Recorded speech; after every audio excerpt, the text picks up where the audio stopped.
Bonjour à tous, mais qu'est-ce qu'il leur a mis? Tout y est passé. Big Pharma, pédocriminalité, corruption. Je parle de Robert Kennedy Jr., pressenti pour être ministre de la Santé de Trump, qui était auditionné par le Sénat américain. Et il n'a pas mâché ses mots. Alors, évidemment, en retour, il est extrêmement attaqué. Je vous avais déjà dévoilé dans la vidéo d'hier une manigance qui a été démontée, démasquée de Bill Gates, notamment, qui a financé une opération d'intox contre lui. Vous allez voir, ils sont allés même un cran plus loin, je vais vous expliquer, parce qu'il dérange énormément. Il dérange des intérêts acquis, il dérange des intérêts financiers, des intérêts idéologiques. Et on se dit, en France, nous devons avoir un Kennedy Jr. pour rendre aux Français leur santé, leur appareil de santé, leur liberté, rendre aux médecins leur liberté aussi. On va en parler de tout ça, mais je vais vous expliquer, je vais vous citer des phrases, vous allez voir, c'est assez passionnant ce qui s'est passé, ce qui se passe en ce moment autour de Robert Kennedy Jr.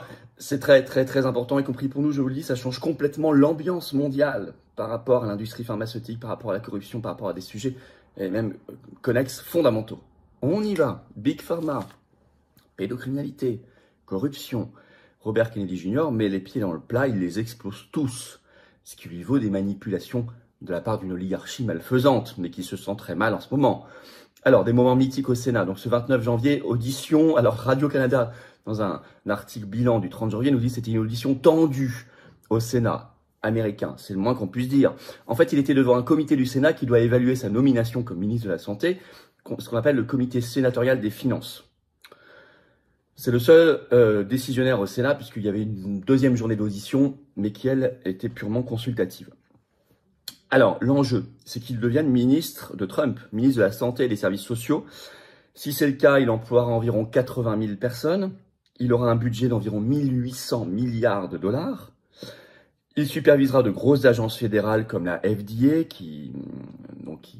Food and Drug Administration, qui donne les autorisations d'aliments et de médicaments, les CDC qui font la veille sanitaire, les NIH, les centres de santé, les assurances maladies comme Medicare, Medicaid, tout ça, enfin tout le système américain. C'est assez énorme. Et vous savez, Robert Kennedy Jr., c'est le chantre du MAHA, mouvement MAHA, donc rendre à l'Amérique sa santé, en français. Alors, les moments phares. D'abord, sa déclaration très percutante d'ouverture, je vais vous la lire, vous allez voir, c'est assez court, mais ça mérite d'être entendu. Je cite Robert Kennedy Jr. « Aujourd'hui, la santé globale des Américains est dans un état déplorable. Plus de 70% des adultes, un tiers des enfants sont en surpoids ou obèses. Le diabète est 10 fois plus répandu qu'il ne l'était dans les années 60. Le cancer chez les jeunes augmente de 1 à 2% par an. Les maladies auto-immunes, les troubles neurodéveloppementaux, Alzheimer, l'asthme, le TDAH, la dépression, l'addiction et une multitude d'autres affections physiques et mentales sont toutes en hausse, certaines de façon exponentielle. » Je cite toujours. Les États-Unis ont une santé pire que n'importe quel autre pays développé, ce qui est vrai. Pourtant, nous dépensons plus en soins de santé, c'est vrai. Au moins 2 fois plus, et dans certains pays, 3 fois plus que d'autres pays. Ça, le professeur Raoult en parle depuis très longtemps. Je cite toujours, l'année dernière, nous avons dépensé 4,8 trillions de dollars, donc ça veut dire des milliers de... 4,8 trillions de dollars, ça veut dire 4800 milliards de dollars. Sans compter le coût indirect des journées de travail perdues. Une personne en bonne santé a 1000 rêves. Une personne malade n'en a qu'un seul. C'est-à-dire redevenir en bonne santé. Aujourd'hui, plus de la moitié de nos concitoyens souffrent de maladies chroniques. Tout est dit, vous voyez, c'est une vision très intéressante, mais c'est une vision globale. À la fois, en quelques lignes, il parle de budget et d'état réel de santé et de dégradation. En disant qu'il n'y a pas de corrélation entre ce qu'on dépense, parce qu'on dépense beaucoup plus que les autres, et pourtant on est en moins bonne santé. Et ça, c'est très intéressant et très important. C'est donc qu'est-ce qu'on met dans ces dépenses? Qui pilote? C'est le problème de Big Pharma, l'industrie pharmaceutique notamment. Hein. Alors, un autre moment phare, quand la sénatrice démocrate Elizabeth Warren, qui vous pourrez prendre toute sa carrière de sénatrice, a toujours défendu l'industrie pharmaceutique. Et pour ses campagnes électorales, on a reçu beaucoup d'argent. Elle est en panique à l'idée qu'il pourrait poursuivre en justice l'industrie pharmaceutique. Je la cite. Elle le dit vraiment l'air inquiet, j'ai partagé la vidéo. Avez-vous ou pas l'intention de poursuivre en justice l'industrie pharmaceutique? Elle le regarde avec des yeux paniqués et répond, mais vous me demandez de ne pas poursuivre l'industrie pharmaceutique? Je ne suis pas d'accord avec ça, ajoute Robert Kennedy Jr. Je pourrais poursuivre l'industrie pharmaceutique comme n'importe qui. Et donc là, c'est alors applaudissements dans la salle, et elle en panique vraiment. Il faut voir la scène, elle est impressionnante. Autre scène très impressionnante, cette fois avec le sénateur Thomas Roland Tillis. Et vous allez vous reconnaître dans la question peut-être. Moi, je m'y suis reconnu, parce qu'on me l'a posé. L'air malicieux souvent. Je cite, « Êtes-vous un adepte des théories du complot ?» Magnifique réponse de Robert Kennedy Jr. que je vais vous lire. Je cite, « C'est un terme péjoratif qui m'est appliqué principalement pour m'empêcher de poser des questions difficiles. » Il ajoute, « On m'a dit que j'étais un théoricien du complot parce que je disais que les vaccins contre le Covid n'empêchaient pas la transmission.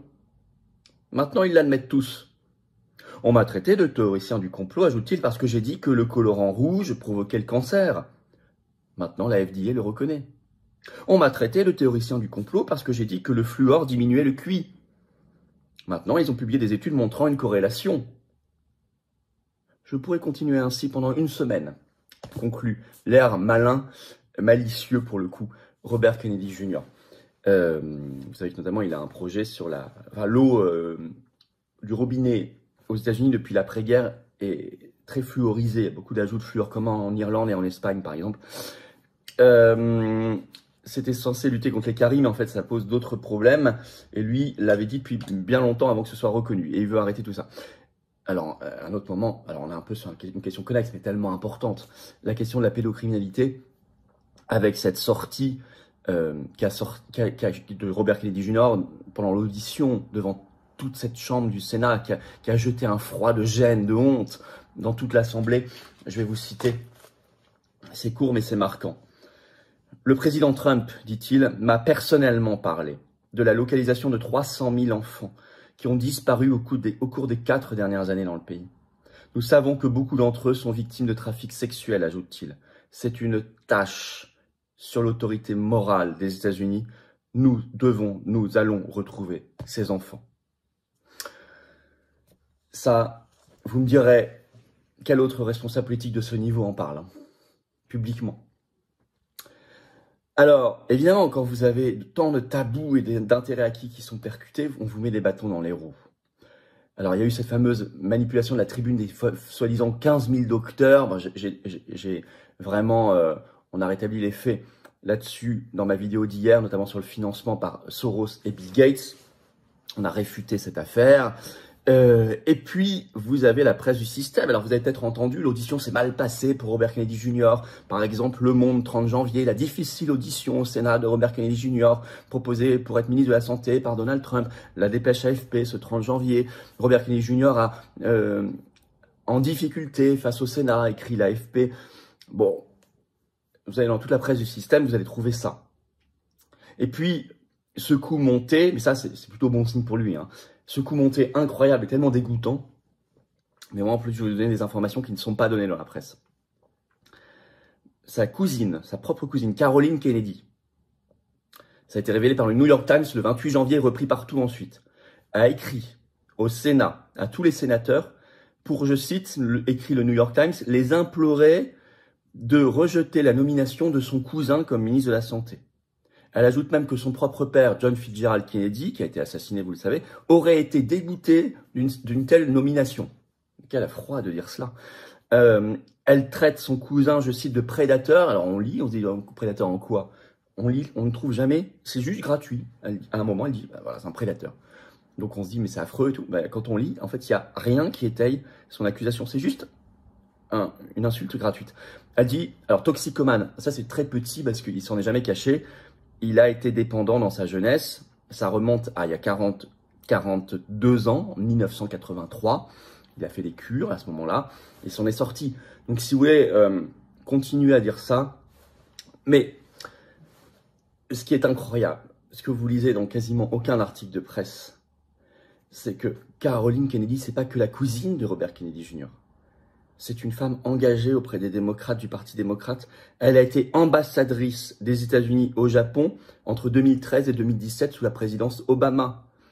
Là, elle venait d'être ambassadrice des États-Unis en Australie de 2022 à 2024 sous Joe Biden. Donc, elle est complètement parti pris. Le fait qu'elle soit cousine de Robert Kennedy Jr. n'a quasiment pas d'importance. Ce qui compte, c'est que c'est une adversaire politique résolue.